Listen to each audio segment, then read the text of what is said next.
the rate of external change has increased drastically. I think that's one of the bigger things that, like, if I had to put on my academic hat and say, well, why is it like that? I'd say that's because the world is changing faster. And maybe it's not, but we're much more aware of that rate of change now than we used to be, because it's so easy to communicate and everything seems to be moving faster. And so whether it is really moving faster in every true sense or not, we sense or perceive that it is, and that changes the way we respond. And it's like, dude, some people are built to cope with that. Some people aren't. And even, I mean, you and I know this as entrepreneurs, we can't stay the same. Like, if you don't change, you die in entrepreneurship. Like, you have to continuously evolve, because your world of work is a constant state of evolution to keep up with the pace of your clientele or your industry or whatever. So I think that, that to me is a welcome challenge. I think it keeps things exciting. And I think that one of the things that,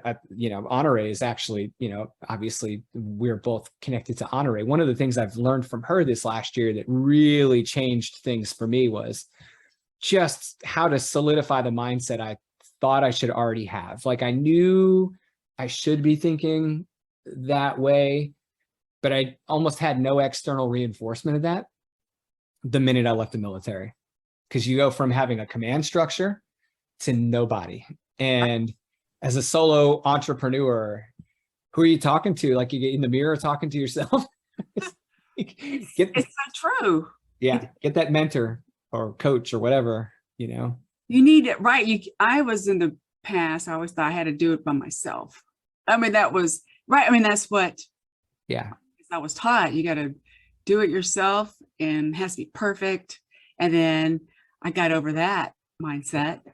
And Honore, she had a good effect on me too, with my mindset, because she has been basically an entrepreneur most of her adult life, where you and I worked in corporate, right? Yeah. And then you worked for the military. Yeah.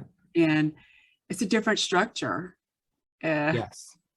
And it also, being an entrepreneur gives me more confidence. I had some of my clients are the ones that convinced me, you know what you're doing. I'm like, what? Because I was lacking confidence for some reason in the beginning.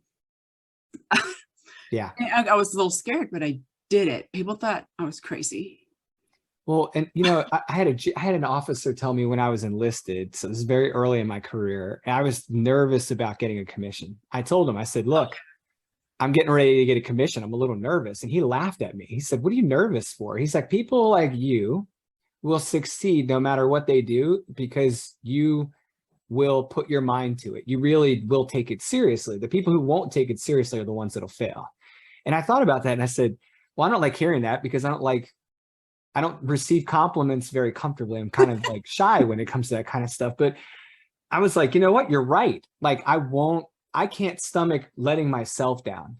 And that's, I hadn't thought about that. I was like, okay, no pressure, man. Yeah, I got it. Right. But I realized, well, how come I'm not realizing that transfers to every other aspect of life when it comes to my profession? Like, why would I allow myself to fail as an entrepreneur if I knew I could stop that failure?